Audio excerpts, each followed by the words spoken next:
Почитувани, секој изминат ден со криминалниот картел во владата е нова трагедија за Македонија. Зоран Заев ја посрамоти државата и македонскиот народ. По 2 дена криење, Зоран Заев призна дека како надворешен соработник за безбедност и борбата против радикализмот си ангажирал човек од црната листа на Соединетите Американски држави, поставен таму токму заради неговото терористичко делување и ризикот кој што тој го представува по безбедноста. Зоран Заев му дава висока функција во владата и месечно ќе му плаќа 36.000 денари на Джезаир Шакири, познат како командант Хоџа, лице барано од странски држави со меѓународни потерници. Ова е големо понижување и за граѓаните и за државата, но и за полициските службеници кои ги имаат загубено животите во борбата против ваквите екстремисти.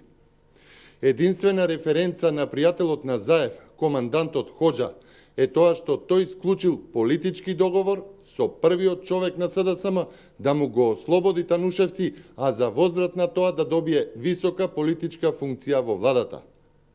Но кој го држал Танушевци заробено и каде се оружјето и лицата кои биле подготвени да се спротивстават на македонската полиција?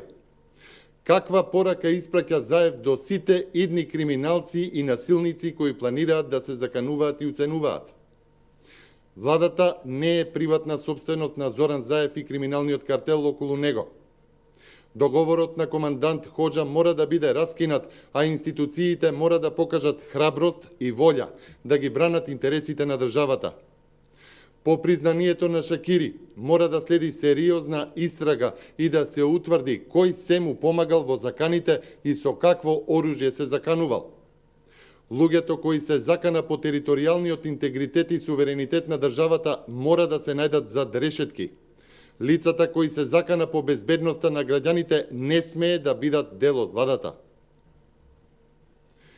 Дали е Заев сериозен во намерите да му се издаде безбедносен сертификат од највисок степен државна тајна на лице за кое кружеа информации дека било вмешано во убиство на полициски службеник? Дали е Заев сериозен во намерите со својот советник за безбедност да ги споделува највисоките безбедносни тајни на државата?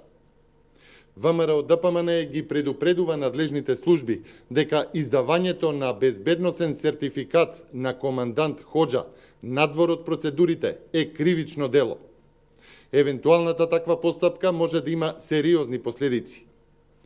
Почитувани, вакво понижување на државата и безбедносните служби досега немало.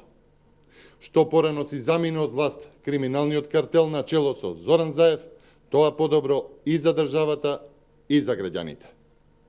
Ви благодарам на вниманието.